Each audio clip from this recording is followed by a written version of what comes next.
Share market અને fake investment પ્રોગ્રામના નામે લાખો રૂપિયાની ઓનલાઈન છેતરપિંડી કરનારા ફરાર આરોપીને સુરત શહેર સાયબર ક્રાઇમ સેલે ઓપરેશન મ્યુલ હન્ટ 2.0 અંતર્ગત ધરપકડ કરી છે. ફરિયાદીના પુત્રને જાણે આરોપીઓએ શેર માર્કેટમાં રોકાણ કરવા તથા bird fund 100 day wealth leap પ્રોગ્રામમાં રોકાણથી 390% સુધી નફો થવાનું ખોટું આમિષ આપ્યું. છેતરપિંડી કરનારાઓએ ફરિયાદીના પુત્રને વિશ્વાસમાં લઈને brp5.com નામની બનાવટી વેબસાઇટ પર લોગિન કરાવ્યું. આ વેબસાઇટ પર ખોટો નફો દર્શાવી વિવિધ બેંક ખાતાઓમાં કુલ 5,99,000 ટ્રાન્સફર કરાવી લેવામાં આવ્યા. ફરિયાદ મળતા સાયબર ક્રાઇમ હેલ્પલાઇન દ્વારા ફરિયાદ નોંધવામાં આવી. ત્યારબાદ સુરત સાયબર સેલની ટીમે ટેકનિકલ ઇન્વેસ્ટિગેશન શરૂ કરી ડિજિટલ ફૂટપ્રિન્ટ, ટ્રાન્ઝેક્શન ટ્રેસ અને સાયબર ઇન્ટેલિજન્સના આધારે ફરાર આરોપીની શોધખોળ હાથ ધરાઈ.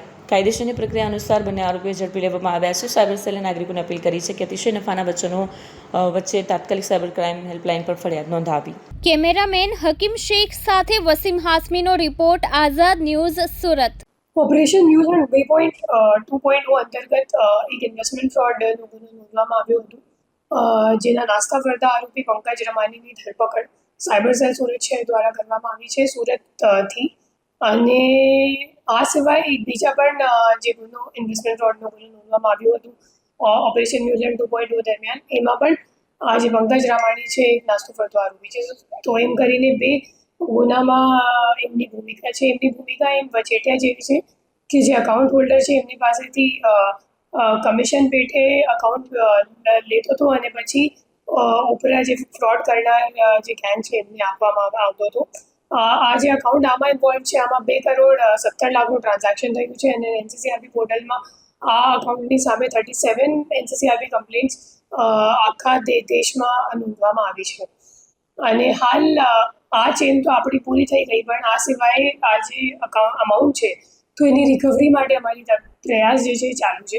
હું લોકોને અપીલ કરવા માગું છું કે તમને અગર કોઈ પણ વોટ્સએપ ગ્રુપ કે અથવા તો સોશિયલ મીડિયામાં અગર એડવર્ટિઝમેન્ટ કે જાહેરાત આપવામાં આવે છે કે તમને 400% રિટર્ન મળશે રોકાણ કરવાથી, અથવા તો તમારો પૈસો ડબલ થઈ જશે, ટ્રિપલ થઈ જશે, એવી રીતનું અગર કોઈ તમને જાહેરાત આપે છે તો એમાં વિશ્વાસ નથી કરતા. મોટાભાગે બધું ઇન્વેસ્ટમેન્ટ ફ્રોડ જ હોય છે. અને આ સિવાય વિડ્રોવલ માટે અગર એ લોકો કોઈ બ્લેક મની ટેક્સ અથવા પ્રોસેસિંગ ફી અથવા બીજો કોઈ ચાર્જીસ, વિડ્રોવલ ફી વગેરે અગર એ લોકો વધારામાં જમા કરવા માટે અગર તમને જણાવે છે તો એ પણ એક મતલબ શંકાસ્પદ એમની એમઓ હોય છે. અને એનાથી પણ આપણને ખબર પડવી જોઈએ કે આ મારી સાથે છેતરપિંડી ખરેખર એ લોકો કરી રહ્યા છે. અને તરત જ 1930 પર કમ્પ્લેન્ટ કરવાથી તમારું અકાઉન્ટ, તમારું જે અમાઉન્ટ છે એ કદાચ કોઈ અકાઉન્ટમાં ફ્રીઝ થઈ શકે એવી શક્યતા હોય છે. જી મેમ, અરજદારોને કેવી રીતે એ લોકો વિશ્વાસમાં લે? એ લોકો મોટાભાગે પહેલાં તો સોશિયલ મીડિયા પર જાહેરાત આપે છે. જાહેરાત આપીને પછી તમે ક્લિક કરો અથવા તો તમારું ડિટેલ્સ આપો તો પછી એ લોકો તમને કોઈ વોટ્સએપ ગ્રુપ અથવા તો ટેલિગ્રામ ગ્રુપ પર એડ કરી નાખે છે. પછી એ ટેલિગ્રામ ગ્રુપ અથવા તો વોટ્સએપ ગ્રુપમાં મોટાભાગે મતલબ 500-600 તમને મેમ્બર્સ મળશે. અને મોટાભાગના જે માણસો છે એ ફ્રોડવાળા જ હોય છે. એ લોકો ડમી અકાઉન્ટ ક્રિએટ કરીને પછી બધાને નાખે છે અને અલગ અલગ મેમ્બર્સ મારફતે એ લોકો ગ્રુપ પર મેસેજ મોકલી આપે છે કે મને આટલું રિટર્ન મળી ગયું, આ મહિનામાં, છેલ્લા મહિનામાં આટલું રિટર્ન મળી ગયું. તો તમે એક ઓડિયન્સ તરીકે જ્યારે આ મેસેજ જોવો છો તો તમને પણ લાલચ આવી જાય છે કે બધા કમાવી રહ્યા છે અને સાચું લાગે છે એટલા માટે હું પણ ઇન્વેસ્ટ કરી નાખું.